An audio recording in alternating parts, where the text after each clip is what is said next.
अमूमन गलती ये होती है कि पहले ठा फायर, फिर रेडी, फिर एम। अगर आपको एक स्टार्टअप बिल्ड करना है, एंटरप्रेन्योर बनना है, बनना चाहते हैं, आप एक एंटरप्रेन्योर है, वांट रखते हैं, सोलोप्रेन्योर है, अकेले शुरू किया है, 3 बातें याद रखिएगा। रघुपति राघव राजा राम, जितनी तनख्वाह उतना काम। आपने क्या सोचा था, पतित पावन सीताराम? ये हमारे देश में एम्प्लॉयज की मेंटालिटी है, जितनी तनख्वाह उतना काम। लेकिन एंटरप्रेन्योर क्या कहता है? वो कहता है कि करेंगे काम सुबह हो या शाम, लेंगे अपनी मर्जी का दाम।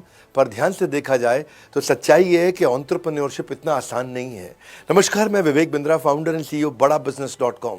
अगर आपको एक स्टार्टअप बिल्ड करना है, एंटरप्रेन्योर बनना है, बनना चाहते हैं, आप एक एंटरप्रेन्योर है, वांट रखते हैं, सोलोप्रेन्योर है, अकेले शुरू किया है, 3 बातें याद रखिएगा। जो मुझको भाता है, जो मुझको आता है और जो बाजार चाहता है। जब तीनों का कॉम्बिनेशन बन जाता है तो पैसा अपने आप खूब आता है। जो मुझको भाता है, व्हाट एक्साइट्स मी, जो मुझको आता है, जो मेरा स्किल सेट है, जो बाजार चाहता है, जो कस्टमर की डिमांड है। आप एक 2 साइडेड लिस्ट बनाइए। कई स्किल ऐसे होंगे जो आपको आते हैं लेकिन आपने उसका इस्तेमाल नहीं किया, और कई स्किल ऐसे होंगे जो आपको आते नहीं हैं लेकिन आप उसका इस्तेमाल करने का प्रयास कर रहे हैं। देखिएगा जरा, अपने आप को समझिए, आपके टॉप स्किल क्या है, रिकॉल करिए कब आपने कुछ जिंदगी में बहुत अचीव किया था। अमूमन गलती ये होती है कि पहले ठा फायर, फिर रेडी, फिर एम। होना क्या चाहिए? एम रेडी ठा फायर। उल्टा कर देते हैं, गोली पहले चला देते हैं। यानी कि स्टार्टअप पहले शुरू करते हैं, तैयारी बाद में करते हैं। आप शुरुआत में इंडिविजुअली करेंगे, पर लेकिन क्या है, सरकारी मानसिकता। हाँ, जो काम करे उसकी उंगली करो, जो काम ना करे उसकी चुगली करो। आप देखो आपका कारण क्या है, कहीं आप ऐसी मानसिकता से तो नहीं कर रहे काम।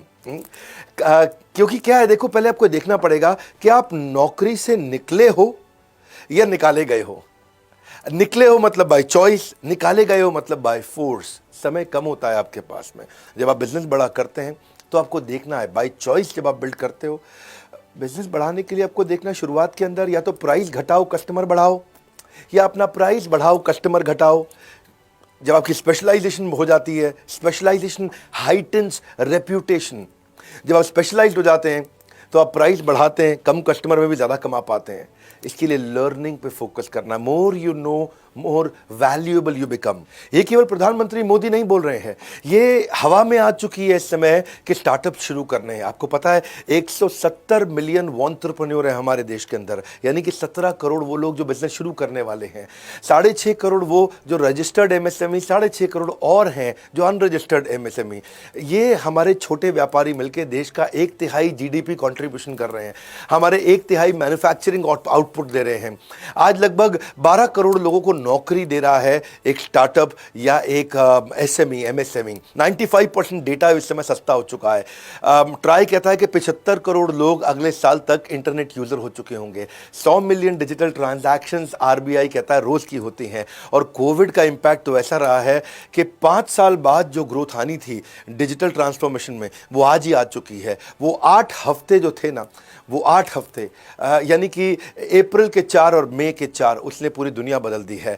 और फाइनली जाने से पहले एक लेसन दूंगा, अगर आप कोई स्टार्टअप बिल्ड करना चाहते हैं, कोई एक ऐसी बर्निंग प्रॉब्लम ढूंढिए अपने कंज्यूमर की, जिसको इस प्रकार सॉल्व करिए कि वो आपके बिना अपने आप अपनी प्रॉब्लम सॉल्व ना कर पाए। 2 बातें, कंज्यूमर की बर्निंग प्रॉब्लम ढूंढिए, दूसरी बात उसको ऐसे सॉल्व करिए कि वो अपने आप आपके बिना कभी सॉल्व ना कर पाए। जब इन 2 प्रश्नों का उत्तर होगा आपके पास, कंज्यूमर की burning problem and solve it in such a way that your consumer can not solve on his own without you, इसके बाद आपको ग्रोथ से, सफल होने से कोई नहीं रोक सकता। हमारे साथ जुड़े रहने के लिए, जोश टॉक पे आके हमारा वीडियो देखने के लिए आप सबका हृदय की गहराइयों से प्रेम पूर्वक धन्यवाद।